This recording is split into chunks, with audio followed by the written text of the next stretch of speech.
జీవితంలో ఒక్కసారైనా చేయాల్సిన యాత్ర చార్ధామ్ లతగారి ఆధ్వర్యంలో సంప్రదించండి. నమస్తే, వెల్కమ్ టు సుమన్ టీవీ. నేను పద్మిని. ప్రస్తుతంతో పాటు ప్రముఖ ఆధ్యాత్మికవేత్త, వాస్తు జ్యోతిష పండితులు, జ్యోతిష రత్న బిరుదాంకితులు శ్రీమతి సూరంపూడి భానుకోటేశ్వరి గారు మనతో పాటు ఉన్నారు. మాట్లాడదాం. నమస్కారం అండి. జై శ్రీరామ్. శ్రీమాత్రే నమః. శ్రీ గురుభ్యో నమః. ఈ సంవత్సరంలో వస్తున్నటువంటి మొదటి పూర్ణిమ చైత్ర పూర్ణిమ. రేపు బుధవారం నాడు పూర్ణిమ ఉంది, 1వ తారీఖు, ఏప్రిల్ 1వ తారీఖు. ఇప్పుడు మొదలవుతుంది. చాలా సంశయాత్మకంగానే పండగలు అన్నీ ఉంటాయా అని అనిపిస్తోంది. పండగలు, ఇలాంటి ప్రత్యేక తిథులు అన్నీ కూడా సూర్యోదయానికి లేదు, దాని తర్వాత 7 గంటల 6 నిమిషాల నుంచి మొదలవుతుంది. మరి ఆ రోజే కన్సిడర్ చేయొచ్చా? అసలు చైత్ర పౌర్ణిమ విశిష్టత ఏమిటి, ఎట్లా చేసుకోవాలి చైత్ర పౌర్ణిమని ఒక్కసారి మీ ద్వారానండి. 1వ తారీఖే చైత్ర పౌర్ణమి అయింది పద్మిని. Okay. చైత్ర పౌర్ణమ వైశిష్టం. ఈ రోజు హనుమద్ విజయోత్సవం అని చెప్పి చేస్తారు. హనుమంతుడి వారి పూజ విశేషంగా చేసే రోజు ఈ రోజు. ప్రతి పౌర్ణిమ కూడా మనకి చాలా విశేషాలతో కూడుకొని ఉంటుంది. చంద్రుడు 16 కళలతో శోభిల్లే రోజు కూడా పౌర్ణమి రోజే. ఈ పౌర్ణమికి మనకి అందులో వసంత నవరాత్రులను మనం కంప్లీట్ చేసుకొని దేవి నవరాత్రులు అని కూడా అంటాం. లలిత అమ్మవారి ఉపాసన 9 రోజులు చేసే వాళ్ళు కూడా ఉంటారు. ఇవే అమ్మవారు నారాయణుడికి నవరాత్రులే, నారాయణికి ఇవే నవరాత్రులు. నవరాత్రులు అయిన ఎప్పుడైనా సరే ప్రతి పౌర్ణిమ కూడా విశేషప్రదమైనా సరే, శుభప్రదమైనా సరే, నవరాత్రులు అయిన వెంటనే వచ్చే పౌర్ణమికి పట్టు ఎక్కువగా ఉంటుంది. ఇందులో మనకి ఇప్పుడు వచ్చిన అలా ఆ క్రమంలోనే మనకి మన తెలుగు క్యాలెండర్ ప్రకారం చూసుకుంటే ఫస్ట్ నెల వచ్చిన పౌర్ణమి. సో నవరాత్రి అయిన తర్వాత వచ్చిన పౌర్ణమి కాబట్టి అందులో హనుమంతుడు విజయోత్సవం చేసుకునే రోజు. ఈ పౌర్ణమికి హనుమద్ ఆరాధన. ఎవరైనా ఇందాక మీరు ఒక వీడియోలో కూడా ప్రస్తావించారు, సుందరకాండ చేసుకొని చేసిన ప్రతిసారి మిరాకిల్స్ చూసానండి అని చెప్పి. సుందరకాండ ఎవరైనా పారాయణం చెయ్యాలని అనుకుంటే ఈ చైత్ర పౌర్ణమి నుంచి ప్రారంభిస్తే కనుక అత్యద్భుతమైన ఫలాలు ఇస్తుంది. కాలబలం, దైవ బలం సహకరించాలి. అంటే ఎప్పుడైనా భగవంత్ పూజలు చేసుకోవచ్చు, పురాణం చదవచ్చు, వినొచ్చు. కానీ కాలబలం, దైవ బలం బాగా అనుకూలం ఉన్న సమయాల్లో కనుక మనం ఈ పనులు గనక చేపట్టితే, ఇలాంటి మనం మొదలు పెడితే కనుక వెంటనే ఫలితాలు వస్తాయి. ఒక్కోసారి మనకి తెలియదు పద్మిని, ఒక్కోసారి ఇప్పుడు సుందరకాండ ఎవరు పారాయణం చేసినా ఈక్వల్ ఫలితాలనే ఇస్తుంది. కొంతమంది వెంటనే ఎందుకు మిరాకిల్స్ చూస్తారు, కొంతమంది వెంటనే మిరాకిల్స్ చూడలేకపోవచ్చు. ఇప్పుడు ఏదో వాళ్ళకి దోషం ఉన్నప్పుడు ఆ దోషం తీరితే కానీ ఈ ఫలితం రావడానికి లేదు అన్నప్పుడు మొదట దోషాన్ని తీసేస్తారు స్వామివారు. దోషాలు తీసేసినప్పుడు వాళ్ళకి దోషం పోయిందని కూడా తెలియదు. కానీ ఇక్కడ ఇది రాదు. ఇప్పుడు ఎలాగైతే చంటి బిడ్డ గనక కత్తిపీట ఉంటే తల్లి పక్కకి తీసినా ఆ బిడ్డకి తెలియదు కదా, కత్తిపీటని తాకితే నాకు చేయి కోసుకుంటుంది అని చెప్పేసి ఆ బిడ్డకి తెలియదు. కానీ తల్లి ఎలాగైతే పక్కకి తప్పిస్తుందో అలా భగవంతుడు మనకున్న దోషాన్ని అవి తెలియకుండా అవి తీసేసేసి తర్వాత మళ్ళీ ఒకసారి ఫలితం రాలేదని ఉండకుండా, అలా రాకుండా ఎవరికి ఉండదు. బట్ కొంతమంది మనం వింటూ ఉంటాం కదా, ఎన్ని పూజలు చేసినా కలిసి రావట్లేదు అంటే అన్ని జనరలైజ్ చేసి ఒక క్యాడర్ లో మాట్లాడతారు కదా, అలాంటి దాని గురించి ఆ క్యాడర్ లో నేను చెప్తున్నాను. ఇంకొకసారి ట్రై చేయాలి. మనం కాంపిటేటివ్ ఎగ్జామ్స్ ట్రై అని 4 సార్లు ఇస్తున్నారు IAS గ్రూప్స్ కి. మరి జీవుడిని ఉద్ధరించుకోవడానికి ట్రై అంతే. మనకి కాంపిటేటివ్ ఎగ్జామ్స్ చాలా సార్లు రాసిన విజయం దక్కుతుందో, అంటే ట్రై చేస్తే దక్కుతుంది అనుకోండి ఆత్మవిశ్వాసంతో. ఒక్కోసారి ఇంకా బహుదూరం అవ్వచ్చు చేస్తున్న కొద్ది. కానీ భగవంతుడిని పట్టుకుంటే ట్రై 3 times ఉంటుంది. అంతకు మించి ఎక్కువ సార్లు ఉండదు, పలుమార్లు అయితే ఉండదు. ఒకసారి అయిపోయినా మళ్ళీ చేయండి. చూసిన సినిమానే 100 సార్లు చూస్తాం, విన్న పాటలనే 1000 సార్లు వింటాం. మళ్ళీ పారాయణం చేయడం వల్ల మనకు వచ్చిన ఇదేం లేదు. ఇప్పుడు ఇదంతా ఎందుకు చెప్తున్నానంటే, సుందరకాండ ఈ టైంలో కనుక మొదలు పెడితే వెంటనే రిజల్ట్స్ వస్తాయి. అప్పుడు నెగిటివ్ ఎనర్జీస్, నెగిటివ్ ఫోర్సెస్ అడ్డుపడే ప్రసక్తే ఉండదు. ప్రతి పౌర్ణమికి మనకి సత్యనారాయణ స్వామి వ్రత కథ చదువుకోవడానికి విశేషం. ఈ పౌర్ణమి కూడా సత్యనారాయణ, ఇప్పుడు ప్రతి నెల చేసుకున్న అలవాటు లేకపోయినా సరే ఈ పౌర్ణమికి ప్రత్యేకించి కనుక సత్యనారాయణ స్వామి వ్రత కథ ఇప్పుడు బ్రహ్మగారిని పిలిచి చేసుకునేంత అనుకూలంగా లేరు అనుకోండి, 5 కథల్ని చదువుకోండి, అక్షింతలు వేసుకోండి, చాలా ఫలితం ఉంటుంది. ఎప్పుడైనా సరే కొన్ని పూజలు ఎలా ఉంటాయి పద్మని, మన సంపత్తార, మనకి నక్షత్రాల ప్రకారం సంపత్తార రోజు డబ్బులు కావాలంటే సంపత్తార రోజు పనిలో విజయం కావాలంటే సాధన తార రోజు సాధన. ఇలా కొన్ని తారలు ఉంటాయి. వాటి ఆ రోజుల్లో మనం చేయొచ్చు. అది ఇవన్నీ తెలియదు తెలీదు. పౌర్ణమి సింపుల్ సింపుల్ అందరికీ వర్తిస్తుందా? అందరికి వర్తిస్తుంది. ఓకే. ఇప్పుడు ఈ నక్షత్రాలు ఈ క్యాలిక్యులేషన్ తెలియదు, అప్పుడు ఇచ్చేస్తే మనకి ఏ లోకల్లో మరి అన్ని మాట్లాడుకోవాలంటే డబ్బు ఫస్ట్ అండ్ ఫార్మర్. కరెక్ట్. డబ్బుకి డబ్బు వస్తుంది. అలాగే మనం అనుకున్న పనుల్లో విజయం సాధిస్తాము. ముందు ఏంటంటే పౌర్ణమి రోజు చంద్రబలం బాగా ఉంటుంది కాబట్టి మనకి జన్మ జాతకంలో కూడా ఎన్ని యోగాలు ఉన్నా చంద్రబలం, సూర్యబలం, లగ్న బలం ఉంటేనే ఆ యోగాన్ని ఎవరైనా తీసుకోగలుగుతారు. అందులో ఒకటైన చంద్రబలాన్ని మనం పెంపొందించుకుంటే చంద్రబలం అధికంగా ఉన్న రోజు ఇలాంటివి మనం చేస్తే కనుక చాలా అంటే చాలా శుభ ఫలితాలు చూడటానికి చక్కటి ఆస్కారం ఉంటుంది. Amazing amazing. చాలా తరుణోపాయం ఇది ఖచ్చితంగా. చక్కటి తరుణోపాయాన్ని సూచించారు.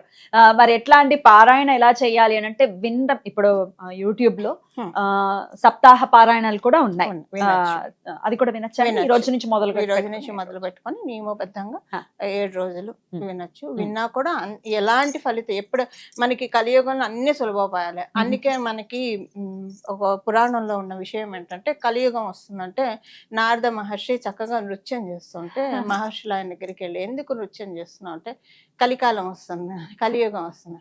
అదేంటి నారద కలియుగం వస్తే నృత్యం చేయడం ఏంటి, ఆ టైం అంతా ఘోరంగా ఉంటుంది కదా అంటే ఏది ఎలా ఉన్నా సరే కలికాలంలో భగవంతుడిని ఒక్కసారి పిలిస్తే రామ, కృష్ణ, శివ లేదా అంబ అని పిలిస్తే వెంటనే పలుకుతాడు. మనకి అన్ని కృతయుగము, సత్యయుగం, త్రేతాయుగం, ద్వాపర యుగంలో బహువిధములైన ధర్మాలను అనుష్ఠించాల్సి ఉంటుంది. కలియుగంలో కేవల ధర్మం భగవన్ నామస్మరణం. అలాంటిది నామస్మరణానికి అంత ఫలితం ఉంటే ఇలాంటివి చేస్తే, ప్రత్యేక సాధన చేస్తే ఇంకెంత ఫలితం ఉంటుంది. ఖచ్చితంగా నిస్సందేహమైన ఫలితాలను అందుకోగలుగుతాం. ఓకే. మరి ఆ రోజు రాత్రి పూట ప్రత్యేకంగా అమ్మవారి ఆరాధన, లలితా సహస్రనామ పారాయణం చేసుకోవటం కానీ, విష్ణు చేసుకునే వాళ్ళు విష్ణు చేసుకోవటం కానీ చేస్తారు. ప్రత్యేకంగా లక్ష్మి అనుగ్రహం కోసం అయితే ఆ రోజు నైట్ అంటే పౌర్ణిమ రాత్రిని ఎలా వినియోగించుకోవచ్చు, అది కూడా చాలా మంచి ప్రశ్న. మనకి రామ నవరాత్రులు, వసంత నవరాత్రులు, చైత్ర నవరాత్రులు ఉన్నాయి. రామదేవుని పట్టాభిషేకం జరిగింది, కళ్యాణం జరిగింది. ఈ పౌర్ణమి రోజు రామచంద్రమూర్తి పట్టాభిషేక సర్గ విన్నా, అలాగే లక్ష్మీ అమ్మవారి కళ్యాణం, ఈ రెండు వింటే మనకి క్షీరసాగర మదనంలోంచి అమ్మవారు ఉద్భవించింది, లక్ష్మీ కళ్యాణం జరిగింది కూడా ఈ టైంలోనే. అంటే ఈ నెలని కాదు, బట్ పౌర్ణమికి అంత విశేషం ఉంటుంది. ఆవిడ చంద్ర సహోదరి కాబట్టి ఎప్పుడైనా ఏ పౌర్ణమికైనా కూడా మనకి తిరుమల కొండలో గరుడ సేవ ఉంటుంది, పున్నమ్మ గరుడ సేవ. మనం ప్రతి నెల పౌర్ణమికి అక్కడ వెళ్ళి చూడాలంటే కుదరదు. ఇది నేను ప్రత్యేకించి అనుభవించింది పద్మని. ప్రతి నెల పౌర్ణమి మనకి టీటీడీ, ఇప్పుడు మనకు అన్ని సులువే టీటీడీలో అది చూస్తే కనుక, కానీ భక్తి శ్రద్ధలతో చూడాలి, అక్కడే కాన్సన్ట్రేషన్ ఉండాలి. శరీరం ఎక్కడుంది, మనసు ఎక్కడికి వెళ్ళిపోయింది, మనసు శరీరాన్ని దాటకూడదు.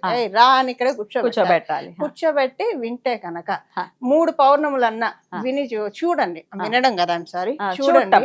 అంటే ఆ సేవని అక్కడ చూడాలి లైవ్ లో.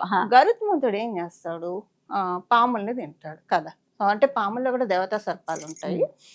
ఆదిశేషు వీళ్ళందరూ ఆయన మళ్ళీ వాళ్ళని ఈయన రెస్పెక్ట్ చేస్తారు. మనకున్న కష్టాలు పాములు అనుకుంటే పున్నమి గరుడ సేవని తిలకిస్తారు. ఎవరైతే భక్తి శ్రద్ధలతో కుదిరితే అక్కడికి వెళ్ళొచ్చు. అది కాకపోతే స్వామివారే మన కోసం, మన చేతుల్లో, అదే అరచేతుల్లో వైకుంఠం అంటే ఏమో అనుకున్నాం, ఇదే అన్నమాట. పర్ఫెక్ట్ గా చెప్పారు, చాలా బాగా చెప్పారు.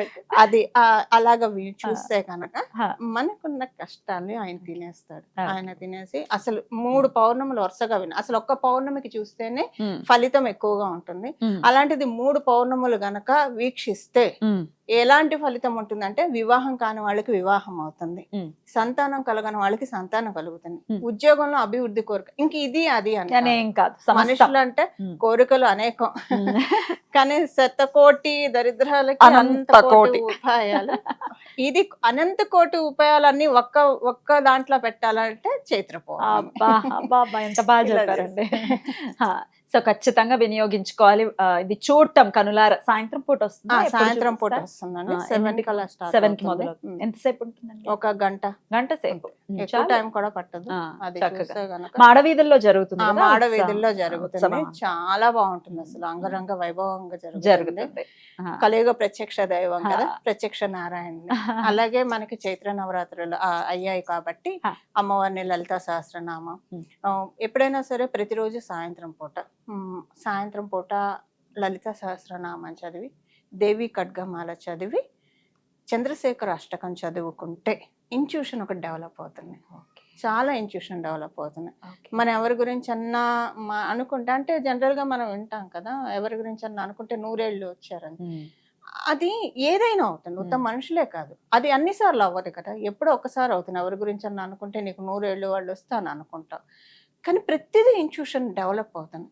ఎవరైతే అకల్ట్ నాలెడ్జ్ కోసం ప్రయత్నిస్తూ ఉంటారో అలాంటి వాళ్ళు కూడా ఉంటారు కదా మన వ్యూవర్స్. అసలైన నాలెడ్జ్ అదే. ఆ అకల్ట్ నాలెడ్జ్ కోసం ప్రయత్నించే వాళ్ళు ఈ సాధన చేస్తే, పౌర్ణమి మొదలుకొని, ఎందుకు ఇప్పుడు చెప్తున్నానంటే ఈ పౌర్ణమి మొదలుకొని ఇంకా ప్రతిరోజు అనుష్ఠానం చేస్తే కనుక ఇంట్యూషన్ అద్భుతంగా డెవలప్ అవుతుంది. Amazing amazing. చాలా విషయాలు చెప్పారు. అన్ని సెట్ ఆఫ్ ఆడియన్స్ కి ఉపయోగపడుతుంది. కోరికలు కావాలా, ధర్మబద్ధమైనటువంటి రీతిలో ఆ కోరిక నెరవేరాలంటే పౌర్ణమి, ఇంట్యూషన్ పెరగాలంటే పౌర్ణమి, మోక్ష మార్గంలో పయనించాలన్నా పౌర్ణమి. అద్భుతం. చాలా మనకి స్వప్నం ఉంది, దర్శనం ఇస్తుంది పద్మిని. పౌర్ణమి మనం రెగ్యులర్ గా చేసుకుంటూ వెళ్తే మనకి స్వప్న శాస్త్రంలో కూడా, బృహస్పతి రచించిన స్వప్న శాస్త్రంలో కూడా చంద్రుడు గనక ఒక అమ్మవారి ఫామ్ లో చిత్రవర్ణం తోటి మనకి ఆకాశంలో అలా కనిపిస్తే జ్ఞానం పెరుగుతుంది. ఇది కనిపించిన వెంటనే జ్ఞానం పెరగడం అనేది లిటరల్ గా అందరూ ఎక్స్పీరియన్స్ అవ్వచ్చు. మనం సాధన మొదలు పెడితే ఖచ్చితంగా అన్ని సాధ్యపడతాయి. సాధకులకి ఇవన్నీ ఆల్రెడీ సాధకులు ఎవరైనా ఉంటే ఇది ఎక్స్పీరియన్స్ అయి ఉంటారు. ఎందుకంటే నేను ఎక్స్పీరియన్స్ అయ్యాను, అక్కడి నుంచే జ్ఞానం పెరిగింది. సో అది బాగా కనెక్ట్ అవుతుంది. పౌర్ణమిని ఒక్కటి పట్టుకుంటే మనం తిథుల్లో ప్రతి పౌర్ణమిని విడవకుండా పట్టుకుంటే కనుక ఇంకా మనకి తిథి దేవతలు ఉంటారు కదా, సో ఈ తిథి దేవతను మనం పట్టుకుంటే కనుక అద్భుత. చాలా బాగుంది. చాలా అద్భుతంగా వివరించారండి. కృతజ్ఞతలు. జై శ్రీరామ్. నమస్తే. మంగళం. నమో భగవతే వాసుదేవాయ. జై శ్రీరామ్.